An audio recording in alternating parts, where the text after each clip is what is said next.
Sejam muito bem-vindos a mais um Central do Esporte nessa semana gelada aqui em Santa Maria. E para aquecer os fãs do esporte, nós temos muitas atrações, começando pelos nossos convidados, Rogério Giareta Júnior. Tudo bem? Tudo bom, Quintana? Vamos para um destaque, né? A gente vai falar hoje, além, claro, da divisão de acesso e tudo mais, mas do futebol americano, né? Os Soldiers. Eu vou começar o programa aqui, vamos colocar assim numa situação de bom humor, né? Todo mundo tenta, mas só os Soldiers é que pode ser pentacampeão gaúcho de futebol americano. É por isso que o Rogério Giareta Júnior não fez publicidade, sim, jornalismo. Também como atração, nosso convidado, ele que é egresso aqui da casa, da agora UFN, Universidade Franciscana, formado em jornalismo, Gilson Alves. Tudo bem, Gilson? Tudo bem, Quintana. Agradeço o convite e estaremos conversando aí sobre divisão de acesso e também sobre as equipes de Santa Maria e região no Estadual de Futsal Série Bronze. Maravilha, o Gilson também pode falar um pouquinho daqui a pouco sobre o canal dele agora, que também está divulgando o esporte aqui na cidade. Nós vamos começar falando de divisão de acesso, porque no fim de semana nós tivemos a primeira partida das quartas de final dessa fase decisiva, né? Mais 2 confrontos pode levar o Internacional Santa Maria para a primeira divisão do futebol gaúcho, mas o primeiro jogo não foi exatamente o desejo da torcida. Se esperava uma vitória, principalmente não sofrer gols dentro de casa, mas não foi o que aconteceu no estádio Presidente Vargas. A gente vai rodar agora os gols e eu já convido os nossos convidados então a falar sobre este resultado um tanto complicado. Começou justamente gol de bola parada, 1-0 Glória.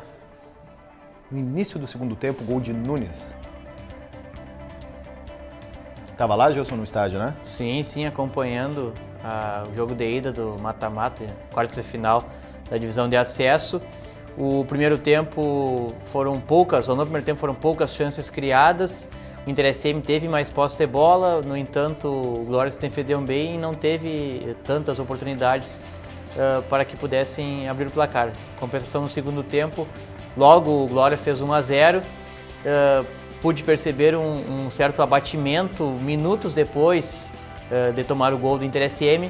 Só que quando entrou o Paulo Henrique Azevedo, mudou um pouco, o time foi para cima e poderia até ter virado, mas a chance aproveitada foi só uma delas, então ficou no 1-1, resultado em aberto e confronto em aberto aí para esse jogo de volta em Vacaria próximo domingo. Olhando o gol que o Nunes marcou para a equipe do Glória, né, a gente percebe que é um daqueles gols assim que o cara está extremamente concentrado.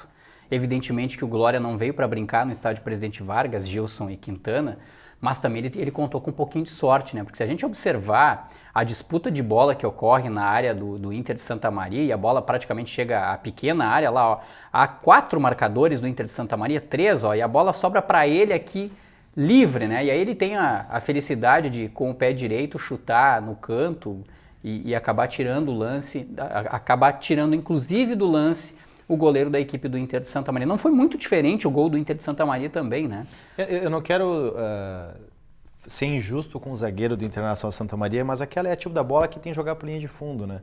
Ele acabou jogando justamente por meio da área e, por consequência, é o gol do Glória. Então, é aquele lance que a gente não sabe se é o reflexo do jogador, né? O reflexo, aquela coisa de olhar, de pensar tão rápido e acabar tocando, acabar cabeceando a bola justamente onde havia um atleta, independente de se é da equipe adversária ou não, né? Mas é uma fração de segundo em que ele vai tentar cortar a bola e ele acaba cortando a bola justamente em direção onde está o jogador do Glória, né? Até uma curiosidade sobre esse gol, o técnico Vinícius Munhoz conversou conosco na manhã de segunda-feira e ele disse que houve uma desatenção da zaga do Internacional Santa Maria. E aí eu queria o teu relato, Gilson, que esteve lá no estádio Presidente Vargas, porque havia um outro batedor de perna esquerda que faria a cobrança. Ele desistiu de cobrar porque o juiz estava naquela história de para ou agarra na área. O Glória trocou o batedor, ou seja, o sentido da cobrança do pé, se é interno ou externo. O juiz deu o cartão amarelo para o batedor que estava fazendo um pouco de cera, o Glória estava amarrando o tempo. E nessa troca de lado de batedor, ou seja, em vez do batedor que iria para o lado sentido lá de fora da área, veio o batedor da cobrança interna. E nisso a zaga do Internacional teve um momento de bobeira, desatenção, não se ateve esse detalhe da troca do batedor e acabou acontecendo o gol do Glória. Detalhe interessante esse, né? Que faz com que, como tu mesmo falou, muda o sentido da bola e daqui a pouco muda até a própria marcação, ou como a bola descreve um sentido diferente, o jogador tem que se adaptar ou encontrar o marcador e aí por vezes se confunde. Pode ter isso acontecido também com o Jonathan, né? Que na hora de afastar ele de repente podia ter botado para a linha de fundo ou até para o lado, mas também, como tu falou, é injustiça, porque o que ele fez, ele tirou de perto do gol, né? Só que caiu logo no pé, dá para acusar também muito rápido, a marcação, né? em cima do Nunes, né? É um lance muito rápido, é um lance tão rápido que se a gente observar é quase que instintivamente da parte do jogador de tirar a bola de cabeça para onde der, né? Porque a gente ela tá tá vendo aí, ó, nesse lance, ó. Ele tira, como a bola vem, ele tenta afastar. O problema é que o Nunes tem como eu disse, tem uma tamanha sorte de estar no lugar certo e ainda conseguir chutar de perna direita a ponto de tirar Sem completamente. deixar a bola cair e ele que é um atleta que tem como principal característica a marcação, né? Exato. Não é tão goleador assim, mas pegou um chute. É experiente. Pegou um chute de quem... Não quero cometer uma gafe, mas é o mesmo Nunes que É estava ele, na Batalha é dos ele, Aflitos, é né? ele mesmo. Ele fez o pênalti aqui. Exato. Então, olha só, é um jogador experiente, né? Esteve na Batalha dos Aflitos, lá naquele jogo em que a bola bate no braço dele, tem o segundo pênalti, que aí o Náutico perde lá o segundo pênalti, o Grêmio sobe para a Série A daquela maneira magnífica e tudo mais. Mas a impressão que me passa é essa. Houve um erro de marcação, como daqui a pouco o próprio técnico Vinícius Munhoz Quintana deve ter colocado para você nos bastidores. Mas a impressão que me passa é muito essa também. O Nunes ele estava no lugar certo, na hora, no momento certo e teve o pensamento certo, correto de chutar de primeira como ela vem e marcar o gol. 90%, 90% talvez seja exagero, mas a maior parte desse tipo de jogada, o jogador tende a chutar por cima do gol. Ou dominar a bola. Porque a bola está caindo, ele pega na veia e a tendência é acabar isolando. Mas eu acho importante trazer essa curiosidade que o Vinícius traz de bastidores, ele nos revela, porque às vezes a gente é muito cruel com os jogadores, né? Claro. A gente quer que o jogador seja uma espécie de robô, ele não fale, seja impecável a postura, e a gente vê que, é bem isso que o Gereto falou, a tentativa desesperadora é tentar tirar a bola dali porque ela está queimando, pode Exato. acontecer alguma coisa. Só que vai justamente no pé em do direção Nunes. ao Nunes. Para não dizer que vai no pé do Nunes, ela foi um pouquinho acima, né? A gente Não, e observa. Ele pra ver posiciona como- bem e o pra corpo ver- para bater de primeira, né? Como não é correto colocar a culpa em um jogador, porque ó, o primeiro jogador do Glória já desvia livre. Essa bola que o zagueiro tira, sobra para o Nunes livre também. Ou seja, foi uma falha coletiva realmente nesse escanteio que acabou surpreendendo o Internacional Santa Maria. E no segundo tempo, além desse lance, o Glória chegou apenas mais uma única vez. Até não foi um balão do goleiro. E aí a zaga do Inter demorou para afastar e o número 18, Giancarlo, havia entrado na segunda etapa, teve a oportunidade e bateu para fora. Mas fora isso, ainda mais dos 15 minutos em diante, só deu Inter SM, né? E foram 4 ou 5 boas chances criadas. Tem um lance que, se a gente conseguisse recuperar essa imagem, é uma cobrança de falta do Chiquinho. E aí há um desvio, e eu que estava do outro lado na cabine, a sensação é que a bola entraria. Mas igual, naquele impulso, o Paulo Henrique Borges, lateral esquerdo, se atira para tentar completar, né? E no que ele se atira, ele cabeceia e parece que tira de cima da linha e consegue cabecear por cima. Eu fiquei com a impressão de que se ele não toca na bola, entraria direto no primeiro toque. Mas aquela ânsia, né? Vou eu mesmo fazer o gol, vão garantir. E aí um gol praticamente feito, ele tirou de baixo. Ainda estava 1-0 quando aconteceu esse lance. E nós não temos essa imagem, até fica o registro de agradecimento, né? A equipe de assessoria de comunicação do Internacional de Santa Maria, que gentilmente toda semana nos envia os gols, algumas jogadas de destaque. Nesse caso do Internacional de Santa Maria e Glória, acabou enviando os 2 gols da partida, o do Glória e do Internacional de Santa Maria. Bom, com esse resultado, o Internacional, então, agora vamos para próxima tela aqui, que vai mostrar justamente o confronto da volta, que é no próximo domingo, às 4 horas da tarde, em Vacaria.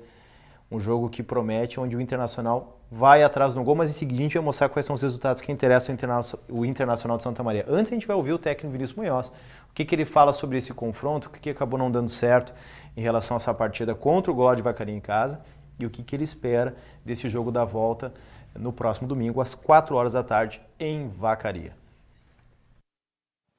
Olha, Quintana, a leitura do jogo é de 2 ideias diferentes de futebol, né? Nós, dentro da nossa característica, dentro daquilo que nos fez forte durante toda a competição, né? Jogo de posse de bola, de circulação, de movimentação, acreditando na qualidade dos jogadores que temos, né? Tivemos talvez aí 60%, 70% de posse de bola, né?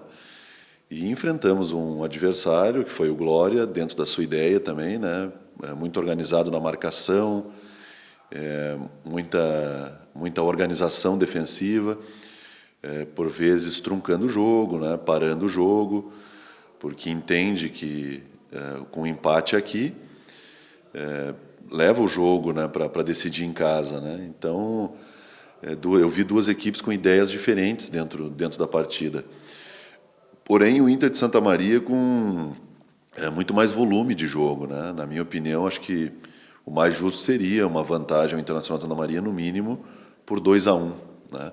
Mas a gente sabe que o futebol não tem justiça, né? E o Glória teve méritos também, né? Numa bola parada ali em fazer o gol. Nós conseguimos a igualdade, tivemos volume especialmente nos 15 minutos finais ali para ter a vantagem de 2-1, mas não conseguimos a efetividade. E agora vamos para o segundo tempo aí de 90 minutos, porque na minha opinião o jogo está em aberto, né, e vai se definir apenas nesses 90 minutos lá de Vacaria. Acredito que o Glória talvez não altere muito o pensamento deles para esse confronto, porque tem a vantagem ainda do empate em 0-0, né? E é uma equipe que sabe jogar se defendendo, né, e vai muito provavelmente jogar dessa forma, né? Mas nós temos que analisar o jogo, né, ter o cuidado de ver as imagens, ver o vídeo do jogo, entender, né, a forma que o Glória se defende, né, e tentar, aí, tendo uma boa semana de treinamento, né, trabalhar numa estratégia para poder vencer esse bloqueio do Glória, né, e fazermos um gol na partida aí que nos coloca na briga, né, e com plenas chances aí de conseguir a classificação. Tá aí o técnico Vinícius Munhoz, que falou que espera um Glória com a mesma postura, Gilson. Ainda mais com a vantagem, né? Nós já vamos mostrar os resultados que interessam, mas o Glória não precisa atacar. Provavelmente vai esperar o Internacional Santa Maria, que vai tentar propor o jogo e furar essa retranca do Glória, né? É o mais provável, até pelo resultado que serve, né? O inicial, 0-0, obviamente serve ao Glória, em função do saldo qualificado. E pelo que a gente viu aqui, Santa Maria é uma equipe que é bem postada defensivamente. E nessa impressão que eu fiquei, pelo menos esses 90 minutos do meio para frente, tem que encaixar alguma coisa, não está tão bem assim. Por isso, até o Glória, para mim, prioriza a defesa. O negócio está bem postado ali, daqui a pouco buscar um contra-ataque, por aí sai o caminho do gol. Mas, pelo que o Vinícius fez a leitura, acredito que ele está certo, sim, é por aí. E ainda mais o Inter vai precisar fazer 1-0 ou partir do 2-2, daqui a pouco a gente vai falar os resultados, enfim. Mas acho que colocar na tela aqui justamente a ideia é essa mesmo. Acho que o Glória vai começar se defendendo. Até por isso os treinamentos Inter serão fechados. Eu acho que vai ter alguma alteração na equipe, hein? Eu já ia falar sobre isso, só para então a gente reforçar, falar sobre a questão dos resultados que interessam. Vitória por qualquer placar classifica o Internacional de Santa Maria. Empate com gols. 1-1 vai para os pênaltis. 2-2 em diante, 3-3, 4-4. O Internacional de Santa Maria se classifica. O 0-0, infelizmente, o resultado que começa a partida é do Glória de Vacaria, como o Gilson estava salientando. Ou seja, a questão da vantagem do gol marcado fora de casa. Eu ia perguntar isso para vocês agora. Semana de treinos fechados. O professor Dida Nunes esteve aqui na última semana e falou que não se muda aquilo que vem dando certo, ainda mais na semana de jogo, porque futebol é sequência. Mas o Internacional vai precisar oferecer alguma alternativa para justamente furar essa retranca, precisa marcar gols. Será que vem novidade na escalação aí? Eu não sei se vem novidade, Quintana, mas eu até entendo, eu concordo, eu compactuo da opinião do professor Dida, que esteve na terça-feira passada no Central do Esporte aqui, mas o fato é que, a partir dos resultados que você acabou de mostrar na tela ali, o Inter de Santa Maria também não tem muitas alternativas, né? Se o Inter de Santa Maria quiser continuar mantendo o sonho de jogar o Gauchão de 2018, ele vai ter que propor alguma situação nova, ele vai ter que propor algum fato novo. Talvez esteja aí, como o Gilson Alves acabou de colocar, o fato de o Vinícius Munhoz realizar treinos fechados, né? De fechar o Presidente Vargas ou de ir para um local onde ninguém vai acompanhar o treino, porque certamente o Glória de Vacaria vai daqui a pouco mandar alguém para acompanhar isso, porque o Glória também não vai querer perder essa classificação, porque se hoje a gente observar, existe um resultado favorável ao Glória em que o jogo já começa favorável ao Glória, e se o Glória já propunha um estilo de jogo aqui no Presidente Vargas, a tendência é que proponha o mesmo em Vacaria, porque o resultado lhe favorece, como o 0-0 de certa forma já favorecia o Glória aqui. Agora, treino fechado para um fato novo, eu acredito que esteja aí talvez essa situação do Vinícius Munhoz, né, de querer colocar, de blindar, de fechar o treino. É verdade que você não muda em uma semana, né? Mas se você pegar uma semana toda e treinar daqui a pouco uma jogada específica, onde o Vinícius Munhoz e os próprios atletas e a comissão técnica e o pessoal que faz análise de desempenho tem observado em que o Glória carece em algum movimento do jogo e ele treinar especificamente aquilo ali, ele pode acabar não só jogando pela chamada uma bola, onde marca um gol e que cria uma situação totalmente adversa para o Glória, principalmente se o Inter de Santa Maria sair vencendo a partida.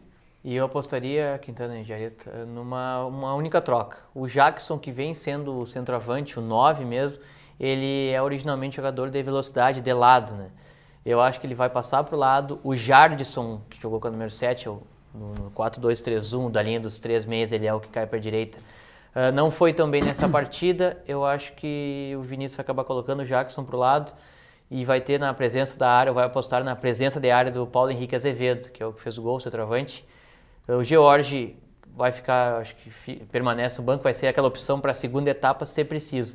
Mas essa figura do 9, aquele que prende os zagueiros, que faz o pivô, pode ser importante. Se não para o jogo todo, mas até para iniciar naquele lançamento, ele sabe proteger bem, é acostumado a jogar de costas para 1 ou 2 marcadores, por aí também garante a posse de bola no ataque. Então eu apostaria no Jackson caindo para o lado, o Jardson sai do time e o Paulo Henrique Azevedo jogando centralizado na frente. Hoje pela manhã os torcedores também pediam que o Theo saísse da lateral direita e fosse para o meio de campo, justamente para acelerar a saída de bola. Bom, a gente vai ficar sabendo isso aí justamente no próximo domingo, né? Porque o Vinícius Munhoz não vai revelar a escalação, está fazendo um treino fechado essa semana.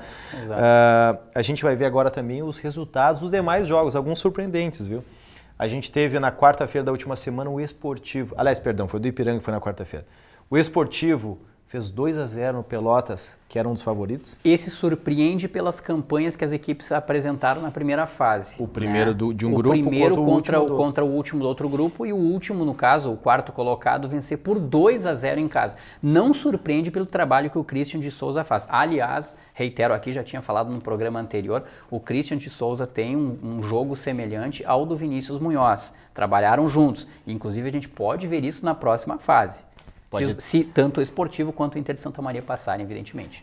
E o outro confronto também foi um quarto colocado do grupo 1 contra o primeiro colocado do grupo 2. O Ipiranga, que era amplo favorito, tomou 2-0 e esse sim foi o jogo na última quarta-feira. Eu acho que segue sendo o grande favorito, né, Quintana? O Ipiranga é favorito, é uma equipe que representa o campeonato, o futebol gaúcho na Série C do brasileiro. Agora, tomar 2-0 do Lajadense fora de casa, para mim também, no contexto, no resultado, foi bastante surpreendente. Porque no jogo da volta vai ter que se expor, né? E se tomar um gol, aquela história. O gol fora de casa, vai ter que fazer 4 gols, Exatamente. Complica um pouquinho. E para mim o confronto que acho que já está um pouco sacramentado, Tupi perdeu em casa por 2-0 para o Aimoré, que é uma das equipes também candidatíssimas a conquistar uma vaga para a primeira divisão. Acho que o Tupi acabou comprando o passaporte para a divisão de acesso em 2019. Pelo regulamento, quando o regulamento prevê que o gol marcado fora de casa ele vale dobrado para critério de desempate, o Aimoré nesse caso já teria 2 gols marcados fora de casa, que para efeito de desempate podem acabar virando 4 gols. Então é uma situação muito bem encaminhada. Agora, desde que nós nos conhecemos por gente, desde que nós acompanhamos futebol, não podemos afirmar com toda certeza de que o Aimoré está classificado, porque esse próprio Aimoré uma vez veio aqui jogar com o Rio Grandense e encaminhou uma classificação muito bem encaminhada jogando no estádio Presidente Vargas. Não me recordo o ano agora, 2012, Gilson, 2013, né? E depois sofreu muito lá no Cristo Rei para sustentar a classificação. Daqui a pouco, Quintana, a gente pode ter o Tupi surpreendendo o Aimoré. Agora, o caminho está totalmente pavimentado. De todos é o que está mais próximo. E o Tupi fez uma boa campanha, surpreendendo no segundo turno, praticamente todo ali foi com vitórias, empates fora de casa. Só na última rodada que tropeçou, acabou caindo para o terceiro lugar. Mas foi uma espécie de sensação do outro grupo, do grupo B, o Tupi de Criciúmal, e conta com alguns nomes bem conhecidos. Até de Santa Maria tem, por exemplo, Moisés Baiano, tem uns jogadores ali que já atuaram na dupla Rio Nau e no futebol do interior, mas acabou na hora do vamos ver, né, na hora do mata-mata, perdendo pro Aimoré. Se vocês me permitirem, se o Gilson me permitir, eu vou além, Gilson. Eu acho que o Tupi foi a grande sensação da divisão de acesso esse ano, porque quem apostaria numa classificação do Tupi, a não ser o pessoal de Criciúmal, né? Num grupo que tinha Passo Fundo, União Frederiquense, Equipes Brasil de Farroupilha. E ele deixou todo mundo para trás, e ele se classificou. E com uma rodada de antecedência. Exato. Eu acho que foi a grande sensação. Sempre tem aquela equipe, né, que é a grande sensação. A gente vê isso em Copa do Mundo, muitas vezes na Copa do Brasil. O próprio Campeonato Brasileiro também, né? Embora agora com pontos corridos isso não tem como fugir muito. Agora o Tupi, nessa situação de se classificar, Quintana, quem diria que o Tupi estaria entre as 8 equipes disputando uma vaga para a próxima fase? E do confronto esportivo versus Pelotas, eu acompanhei a reta final do esportivo na primeira fase.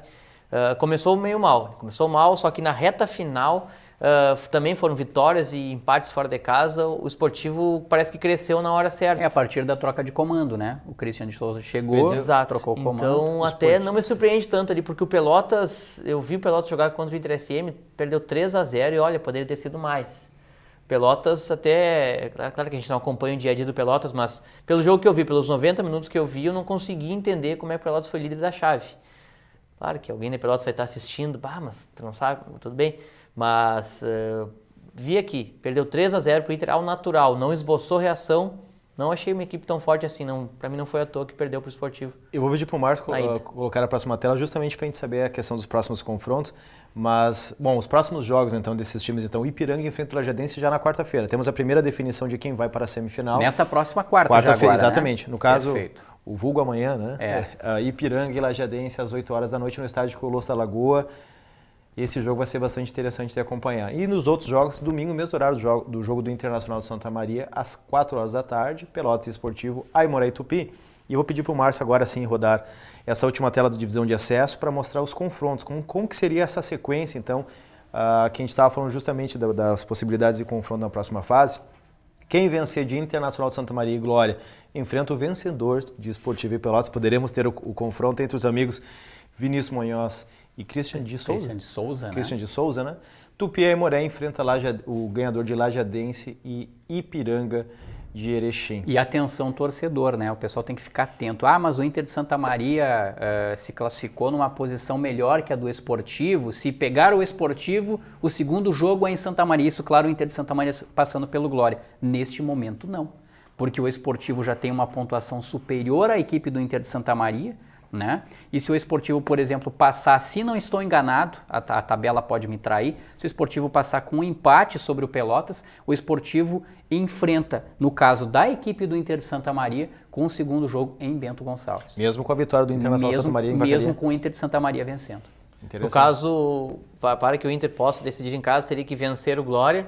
E tirar um saldo ainda. E tem que tirar um saldo sobre o Esportivo, porque o Esportivo já tem 27 pontos. Daqui a pouco o Esportivo classifique perdendo 1-0. Também. Então ainda dá. Porque aí tem que ver no saldo, mas o Inter acho que fica na frente. Mas agora uma coisa interessante, de todos os resultados adversos até o momento, o do Internacional de Santa Maria é o mais real, o mais palpável, né? Todos os outros vão ter que correr bastante atrás. Eu acho que daqueles que saíram em desvantagem, né, é a desvantagem mais... Não dá para colocar fácil, porque se a gente coloca a palavra fácil, parece que a gente está desdenhando o Glória, né?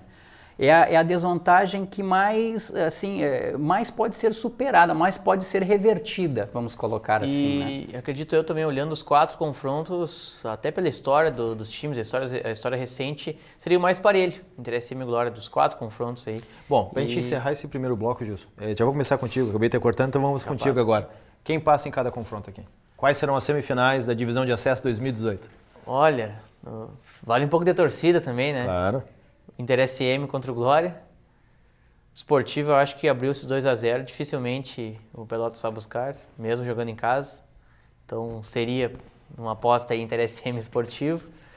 O Aimoré já venceu fora, esse até é o mais fácil de opinar, né?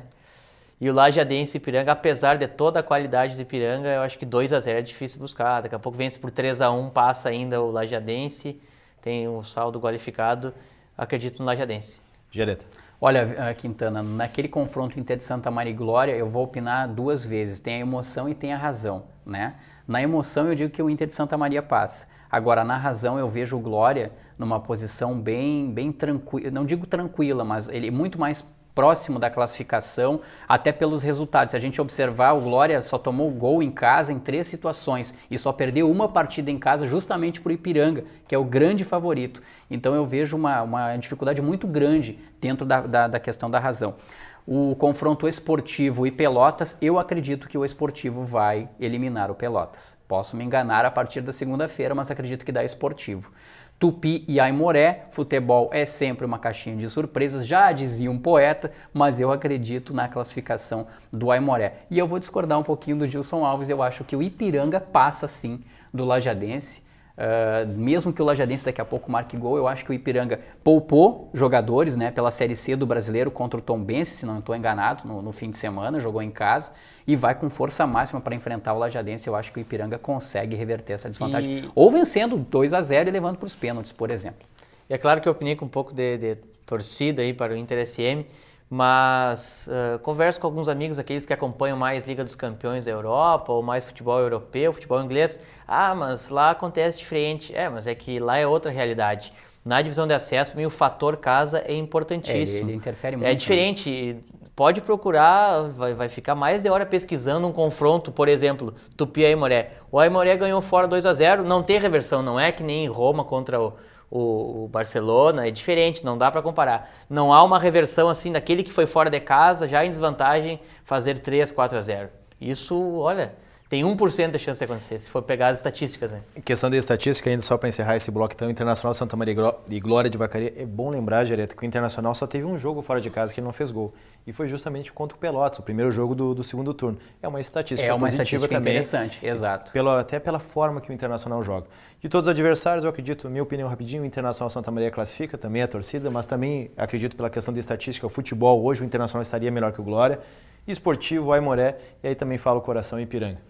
O desejo é que suba o Internacional Santa Maria e Ipiranga. Os times que marcaram gols no Glória lá em Vacaria estão aí na tela, né? O Esportivo, o Ipiranga e também o Tupi. Aliás, o Glória, eu tenho uma curiosidade para saber qual é o Glória. Se é o Glória que empatou com o Inter de Santa Maria aqui ou se é o Glória que perdeu por 3-0 para o Tupi em Criciúmal ainda na fase classificatória. Vamos aguardar então, vamos ficar na torcida. No próximo bloco a gente volta a trazer o quadro História das Copas. Hoje falando das Copas de 1962 e 1966. Não saia daí. Em mais de 60 anos de trabalho no ensino superior, construímos uma história acolhida por você, que nos escolheu e depositou sua confiança em nosso trabalho. Nesse caminho, trilhamos esforços em conjunto, na certeza de que seriam recompensados. Já fomos FIC, FACEM, Fafra, Centro Universitário Franciscano, Unifra. Agora, somos a universidade que você escolheu. Somos Universidade Franciscana. Somos você. Olá, eu sou o professor Matheus Froza, coordenador do curso de Ciências Econômicas aqui da instituição e egresso. O nosso curso tem ênfase em finanças, disciplinas do agronegócio, do mercado financeiro, a economia industrial e a internacional. O economista formado pode trabalhar no setor público, no privado, em consultorias e também no mercado financeiro. Uma ampla área de atuação, tanto no público quanto no privado. Meu nome é Francine Maia, sou aluna do curso Ciências Econômicas da instituição e venho aqui conversar com vocês que ainda possuem alguma dúvida em relação ao curso a escolher, todas as satisfações e os benefícios que o curso Ciências Econômicas dessa instituição traz para a nossa vida profissional.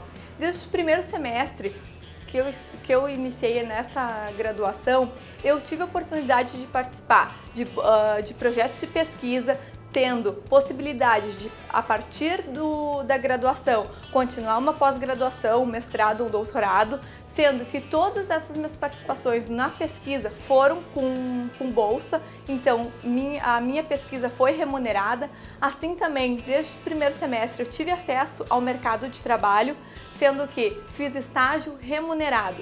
Então eu acredito que o curso Ciências Econômicas dessa instituição, ele é um curso completo, porque ele faz com que os alunos interajam com o meio acadêmico quanto com o mercado de trabalho.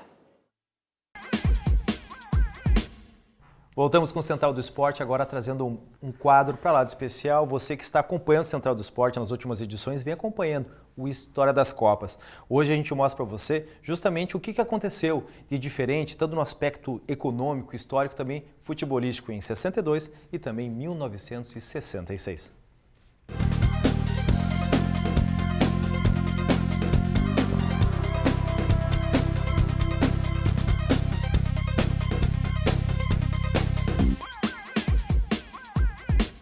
Olá, amigos do Central do Esporte. O quadro História das Copas de hoje apresenta a década de 60. O mundo atravessava uma conjuntura de Guerra Fria, com conflitos no Vietnã, independências de países africanos e ditaduras civis pela América Latina. Pelos próximos minutos, vamos ver que a bola esteve presente nessa disputa entre socialistas e capitalistas. Após 2 Copas seguidas na Europa, a competição retornou ao continente americano. O Chile foi escolhido como sede. O país ainda se recuperava do mais violento terremoto do século XX, tanto que apenas 4 estádios serviram de palco para o torneio. A Copa de 62 teve a menor média de gols da história, com menos de 3 por jogo. Outro fator foi a violência dentro de campo e as suspeitas de doping por vários jogadores. Os craques não brilharam tanto assim. O brasileiro Pelé, Di Stéfano jogando pela Espanha, lesionaram-se. O húngaro Puskás já estava em decadência física e técnica, e o goleiro soviético Yashin teve várias falhas na Copa. Foi a Copa de Garrincha. Com atuações apagadas na primeira fase, o anjo de pernas tortas encontrou a redenção nas partidas eliminatórias. A Copa de 1962 também ficou marcada por diversos erros de arbitragem a favor do time brasileiro. Por exemplo, no jogo contra a Espanha, o Brasil perdia por 1-0 quando um pênalti não foi marcado a favor dos espanhóis. Além disso, um gol legítimo também foi anulado. O resultado, Brasil virou para 2-1 e foi para a semifinal. A vitória que nos levou à terceira decisão de Copa do Mundo foi contra os chilenos. E outro claro favorecimento ao Brasil.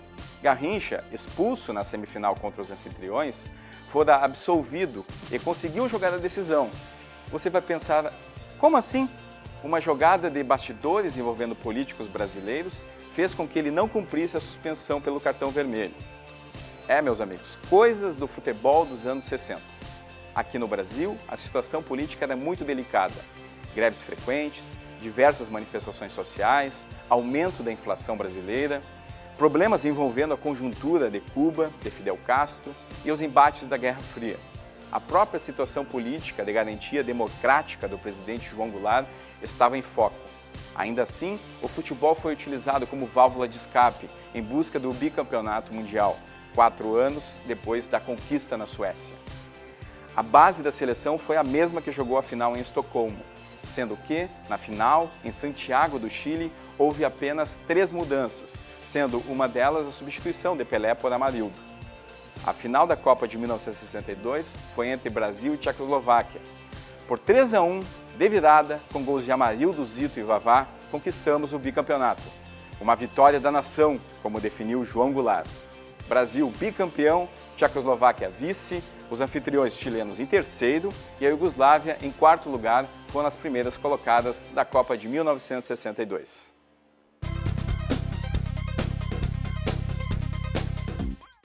Após desentendimentos históricos com a FIFA, a Federação Inglesa promoveu a Copa de 1966.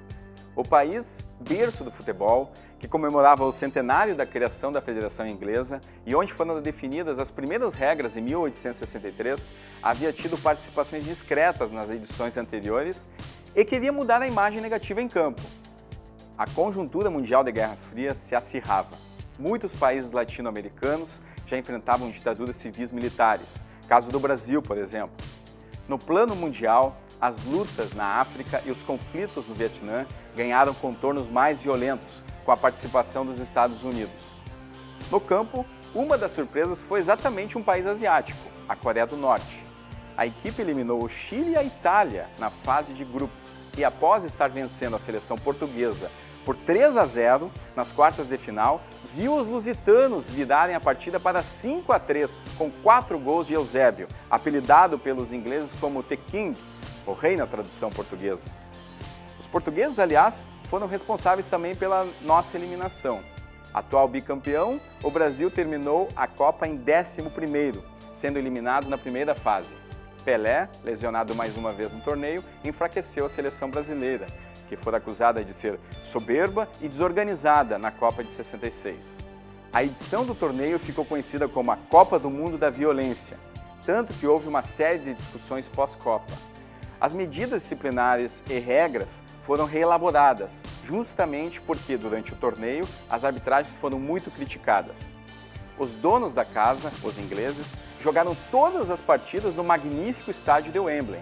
Além disso, contaram também com o auxílio do apito. Foram auxiliados nas quartas de final contra os argentinos, derrotaram os portugueses na semifinal, portugueses que foram prejudicados devido à longa viagem que fizeram de Liverpool para Londres um dia antes do jogo, e na final também. Os ingleses enfrentaram a Alemanha Ocidental. A partida foi muito disputada e terminou com um empate no tempo normal. Na prorrogação, veio a consagração dos ingleses. Um gol validado pela arbitragem, mesmo sem a bola ter ultrapassado a linha do gol. E outro gol, marcado por Geoffrey Hurst, fizeram com que os ingleses vencessem a decisão por 4-2. Inglaterra, de Bob Charlton, campeã. Alemanha Ocidental de Yves Siller, em segundo. Portugal, de Eusébio, em terceiro. E União Soviética, de Yashin, em quarto, foram os melhores colocados na Copa de 66. Bom, amigo Central do Esporte, por hoje era isso. Até a próxima!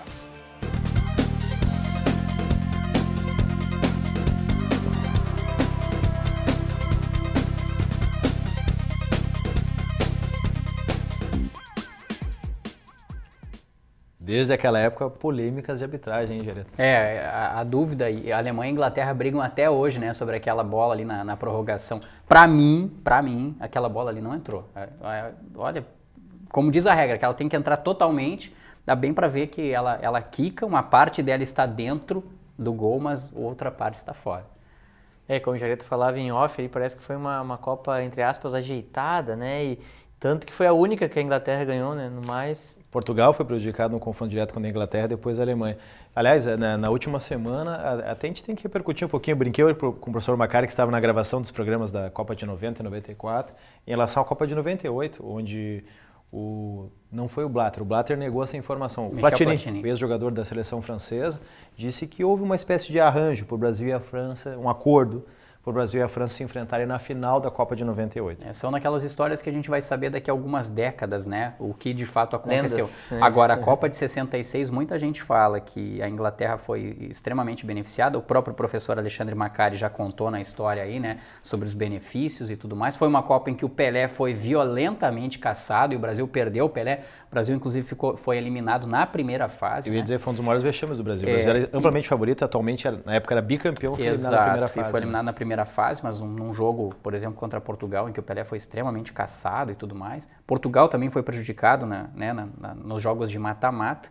E a Inglaterra chegou lá soberana para enfrentar a equipe da Alemanha, empata daqui, empata dali, aí teve aquela bola lá e até hoje vai se discutir. E temos a Copa de 62 também, onde o Garrincha foi um dos protagonistas e também a malandragem brasileira, né?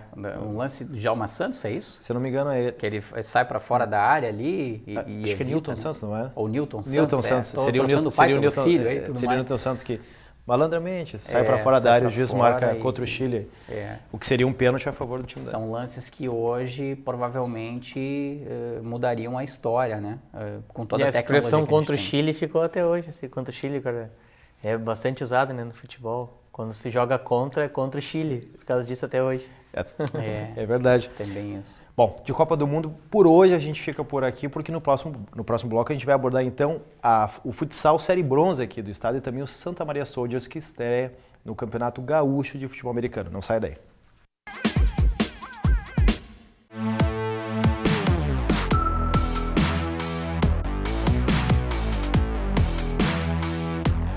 Olá, eu sou Alexandre Verlan, professor do curso de Sistemas de Informação dessa instituição. Nosso curso é um curso consolidado, é um curso que existe há mais de 20 anos nessa cidade. É um curso que já formou inúmeros profissionais e trabalhou fortemente com as empresas da cidade e da região. Hoje, nosso curso é noturno, ele é um curso de 8 semestres, 4 anos. É um curso que a gente tem um diferencial, a gente tem um conceito, um trabalho chamado Laboratório de Práticas, onde esse laboratório os alunos podem trabalhar as demandas e as necessidades das empresas ou das instituições regionais locais. O aluno entra nesse laboratório e tem condições de vivenciar situações reais de trabalho dentro da informática. Então, nosso curso segue as tendências do mercado porque tem optativas flexíveis com as tecnologias do mundo atual E, além do mais, o nosso curso está sempre ouvindo a sociedade. O que a gente quer dizer com isso? Se uma empresa chega para nós, precisamos de uma determinada tecnologia, de um profissional com uma determinada competência, a gente é capaz hoje de flexibilizar essa formação. Meu nome é Jonathan, eu sou acadêmico do curso de Sistemas de Informação e estar aqui na instituição, sendo um integrante desse curso, é uma grande realização. Eu estou muito feliz de estar aqui. Antes eu não sabia muitas informações sobre o curso, a respeito do curso de Sistemas de Informação, não tinha muito conhecimento e toda a estrutura, tudo aquilo que a instituição tem a oferecer, o jeito que ela me acolheu aqui dentro, isso me agradou bastante, eu estou muito feliz de estar aqui. É fantástico eu dizer para os meus pais que estão longe que eu consegui, que eu estou numa grande instituição de ensino, que hoje em dia eu consigo realizar coisas que até 2, 3 anos atrás eu nem imaginava de estar conseguindo fazer. É fantástico, é muito gratificante mesmo. Voltamos com o Central do Esporte agora para falar de futsal Série Bronze. Vamos com os resultados do último fim de semana. Tivemos Associação Itaara, ou melhor, União vencendo, mas era como se fosse a casa da Associação Itaara, 4-5, então a União Independente venceu essa partida e a Universidade venceu o Alta Tensão de Futsal de Santa Vitória do Palmar. Santa Vitória do Palmar por 4-3. Eu vou abrir esse bloco perguntando, é clássico? O Gereta sabe a minha opinião, mas é clássico Itaara e União? Para mim porque não das instituições, mas dos jogadores. Se for pegar e olhar, eles se enfrentam em campeonatos regionais, eles se enfrentam em campeonatos citadinos também. E até ano passado teve o Nova Geração e alguns Nova Geração ou estão do lado do União ou estão do lado do time de Itaara. Então, no final das contas, não é clássico do União contra a Itaara, mas é clássico dos atletas, se é que me fiz por entenderem. Entendi. Para mim é clássico regional aqui, é Itaara contra Santa Maria, no caso. O né? Gereta, se nós queremos um time da TV e jogar a Série Bronze, para ele é clássico. É entendeu? clássico também. E eu vou na linha do Gilson. Eu entendi o que tu quis dizer, porque já há uma rivalidade entre os atletas, mas entre as instituições é o primeiro confronto histórico. Eu vou na linha do Gilson. Eu acho que entre as instituições, chamar de clássico ainda não chamaria, mas a região... Eu vou pela rivalidade. Trabalha uma assim... equipe da região quer ser melhor que a outra, cria-se uma rivalidade. É o clássico regional, é o Itaara contra Santa Maria. Tá aí uma boa dissertação de uma pesquisa para alguém, né? O que constrói um clássico esportivo? Né? Se ele já nasce por si só no primeiro confronto ou é uma construção? E sobre Itaara, boa parte dos atletas são daqui, a comissão técnica é daqui, então... Isso só reforça a rivalidade. Né? Mas é importante a gente salientar que essa é a opinião de cada um, mas a gente respeita e incentive muito os times da Série Bronze de Futsal. A gente espera que de fato se tornem clássicos de ginásios lotados, onde se vendo camisas nas ruas, onde o pessoal cria uma expectativa para esses jogos. Vamos então à classificação. Após esses resultados do último fim de semana, a União Independente assumiu a liderança. Tem uma partida a mais, é verdade, jogou aquele jogo especial no meio da semana passada, contra o time da Universidade aqui de Santa Maria. Não vou repetir se vocês acham que é clássico, enfim, mas contra a Universidade ganhou por 5-3 e com isso a União, com uma partida a mais disputada, assumiu a liderança do grupo, seguido pelos times da Fronteira Oeste, Serade de São Borja e AF de Itaqui. Bom, nesse momento nós teríamos apenas da região União Independente se classificando. A Universidade subiu para a 6ª posição com a vitória e a Associação Itaara, que esteve bom tempo entre os classificados, estaria hoje na 7ª colocação, fora da zona de classificação. Eu vejo como 3 projetos bem diferentes, para quem de repente não acompanha essas equipes, e a prova disso está na tabela. O União já é o 5º ano consecutivo participando do Estadual de Futsal Série Bronze, já tem uma sequência, também a boa parte do grupo de jogadores que iniciou 5 anos atrás ainda permanece, foi se renovando um pouco, atletas que foram surgindo da cidade se agregaram à União e também foi possível já fazer algumas contratações, atletas aí já acostumado com o futsal, não só da bronze, mas até alguns da prata, a União acabou por contratar e por isso está lá em cima na tabela, tem jogo a mais, mas é o líder, né? E a volta do próprio Henrique Brabante, né? Do técnico que teve uma experiência no Uruguaianense. Também, participando desde o início desse projeto, então ele tem boa parcela nessa boa campanha. E o FSM é o 3º ano que joga, Nesse ano trouxe alguns nomes que ano passado eram do União. Ao mesmo tempo, esses 3 jogadores criaram um vínculo com a instituição, então não foram contratações só pela questão de jogar, mas também estão fazendo cursos de extensão e pós-graduação na UFSM. Já Itaara é um projeto novo, né? Primeiro ano jogando, e eu considero, o Jareta não concordou comigo, mas eu considero quase Santa Maria, porque boa parte do plantel, olha, 50% mora em Santa Maria. A comissão técnica é de Santa Maria, tive a oportunidade de conversar com eles, então, só que é o primeiro ano participando, só que eu vejo que dá para brigar. Na minha opinião, o FSM e Itaara vão brigar pela 4ª ou 5ª posição nesse grupo aí. É interessante essa brincadeira que a gente fez no início do bloco sobre a questão do clássico, porque a gente, quando pensa em clássico, pensa muito na figura do torcedor também, né? Na questão da provocação, do outro dia aguentar a corneta do esporte. Mas entre os atletas, a gente estava brincando aqui antes de começar a gravação da época nossa da faculdade, onde tinha a rivalidade entre os times, realmente entre os atletas acaba se tendo essa disputa, onde um conhece o outro, um não quer perder para o outro, com certeza essa flauta no outro dia tem, né? Se aplica exatamente isso que tu falou, né? Não são os torcedores, mas se aplica para os atletas, né? Porque eles hoje estão jogando contra. Alguns já jogaram na mesma equipe em anos anteriores, ou mais adiante, no final do ano, vão jogar os campeonatos citadinos ou os regionais, que tem algumas cidades da região, um campeonato bem forte de futsal, e aí vão jogar contra, ou vão jogar junto novamente, enfim. Há uma constante troca de equipes, e eles jogam contra, e aí se tem normalmente uma rivalidade ou se tem uma amizade, né? Muitos, eu sei de alguns que são compadres, vão jogar contra, então tem toda uma rivalidade, né? Interessante, a gente vai mostrar agora então quais são os próximos jogos dos 3 times aqui da região, quem estiver acompanhando.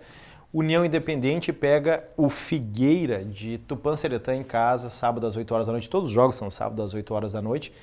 Olha onde a Associação Itaara vai jogar, Jareta. Lá em Santa Vitória do Palmar, é longe, hein? Santa Vitória do Palmar, uma viagem cansativa. Geralmente eles viajam no dia do jogo. Provavelmente vão viajar no dia do jogo, né? E precisam se recuperar, né? Arrisco a dizer que é uma viagem de uns 600 quilômetros, né? Só de ida, 600 quilômetros. Ou seja, é uma viagem bastante desgastante e a Associação Itaara precisa pontuar, né? Esteve figurando entre os classificados boa parte dessa primeira fase, desse primeiro turno, mas está começando a se distanciar um pouquinho dos classificados, um jogo importante, um confronto direto, inclusive, né? Exatamente, e a equipe da ATF, né, de Santa Vitória do Palmar, a gente pôde acompanhar a partida contra a União, perdeu, mas é outra que pelo primeiro ano participa da competição, será um confronto bastante parelho, não venceu ainda, mas vai jogar quase que a última esperança de ainda classificar, por isso vejo mais dificuldade ainda para Itaara, já que a ATF aposta, né, mais ou menos assim, ou vencemos sábado ou não vamos lutar mais por classificação. E a Universidade também tem um confronto direto contra o Gaúcho de Tupã, o jogo em Tupã às 8 horas da noite. Aliás, 2 confrontos Santa Maria e Tupã, União versus o Figueira e o Gaúcho versus a Universidade. Sendo que o Figueira é o lanterninha, né? A tendência é que a União consiga disparar ainda mais, fazer essa gordurinha em busca da classificação. É o líder contra o lanterna, né? Na verdade, é um jogo lá e um jogo cá, né? Como você colocava ali, Quintana. Um em Tupã e um aqui em Santa Maria. Duelos interessantes. Acho que a Associação Itaara de Futsal vai sofrer muito com a questão da viagem, né? O cansaço de viajar no dia, de jogar lá. Claro que depois na volta a partida já foi realizada, é de certa forma mais tranquilo. Acho que talvez a maior dificuldade vai ser essa questão da viagem mesmo, viajar bastante. Acredito que o União não encontre muitas dificuldades para superar o Lanterna, principalmente se o União confirmar essa boa campanha que vem fazendo até agora, apenas uma derrota, né? Até aqui na Série Bronze.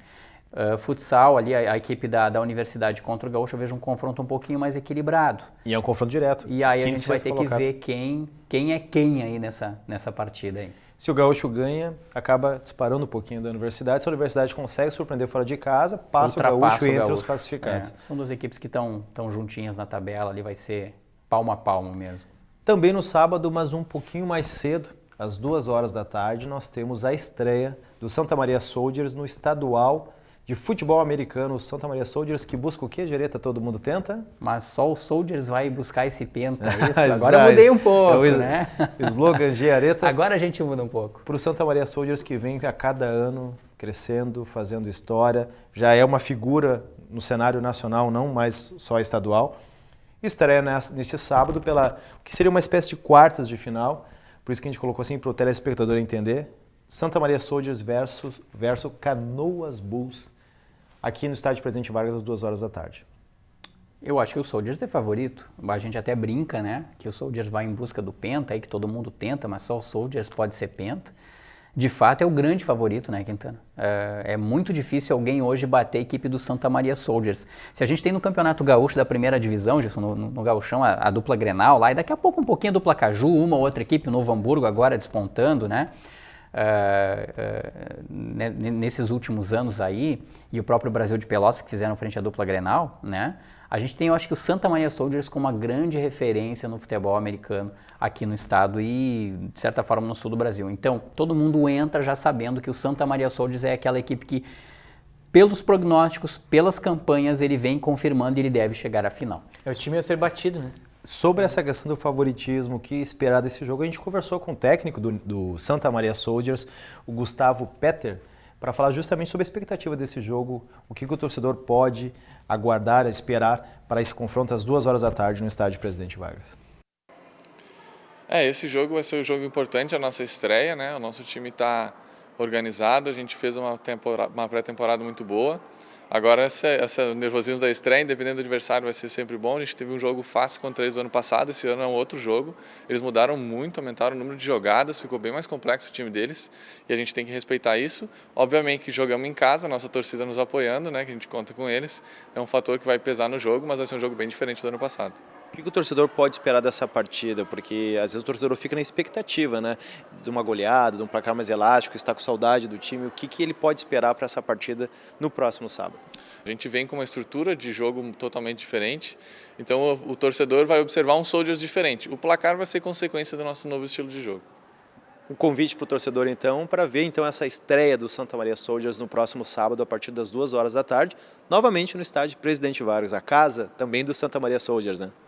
Gostaria de fazer um convite para o nosso torcedor que compareça, vai ser uma festa bacana, a nossa reestreia, mais um passo, o primeiro passo dessa temporada, que a gente tenha mais uma temporada boa como a do ano passado, a gente depende desse apoio, então venha assistir o nosso jogo nesse sábado. Fica o nosso desejo de boa sorte ao Santa Maria Soldiers nessa estreia, então, pelas quartas de final do Gauchão do futebol americano. A gente vai se despedindo. Gilson, fala para nós das redes sociais, a plataforma, o investimento, Gilson Alves novamente, nesse trabalho pioneiro não digo, mas um trabalho empreendedor, tentando levar o jornalismo esportivo, que não é fácil, mas a gente sabe que quem é apaixonado sempre não desiste, né, Gilson? Costumamos abrir as transmissões esportivas pelo perfil pessoal, Gilson Pinto Alves, mas em breve, esperamos que com mais curtidas no canal jornalista Gilson Alves, a gente possa também abrir as transmissões direto pela fanpage do canal, então procure lá, canal jornalista Gilson Alves. E no momento, as modalidades que a gente está transmitindo ao vivo são o futsal, apostando na série bronze, dentro das partidas que são disputadas no Centro Desportivo Municipal, há a possibilidade de, conforme as questões técnicas de internet boa, sem correr o risco de cair e sair fora do ar, ficar no ar o tempo todo, então é no Centro Desportivo Municipal. No Corinthians ainda não consegui, estamos tentando, mas no CDM a gente faz ao vivo todo sábado, 8 da noite, e também estaremos acompanhando em loco Glória versus Inter SM lá do Estádio Altos da Glória no próximo domingo. Então procure no Facebook Gilson Pinto Alves ou curta canal jornalista Gilson Alves. Boa sorte, Gilson, nessa caminhada. A gente sabe Obrigado. O quanto tu é apaixonado, está tantos anos aí lutando para esse espaço que a gente sabe que cada vez está mais restrito hoje, com tantas ferramentas, tantos meios, mas com talento e dedicação a gente fica na torcida pelo colega para prosperar Obrigado pelo convite. Nessa caminhada aí. Giaretta. Valeu, Quintana. Ficamos na expectativa, né, das equipes aqui para ver se o Inter de Santa Maria confirma essa boa fase, se passa adiante na divisão de acesso e torcendo para que as organizações Gilson Alves aqui deem certo, né? Perdão pela brincadeira, parabéns pelo trabalho, a gente torce, a gente acompanha o teu trabalho, a gente quer muito que dê certo isso. Também faço o convite para o pessoal acompanhar lá e agora nas redes sociais. Na parceria com o Johnny Dornelles, edições de vídeo, a gente sabe inserir uma outra logomarca da empresa, assim, essa parte comercial aí que o Johnny Dornelles está me auxiliando. Um abraço ao Johnny Dornelles, então. Giaretta, Gilson, muitíssimo obrigado então pela participação de vocês nessa edição do Central do Esporte. Na próxima semana a gente volta então repercutindo o jogo entre Glória de Vacaria e Internacional Santa Maria em Vacaria, a divisão de acesso, futsal e também história das Copas. Até mais, tchau!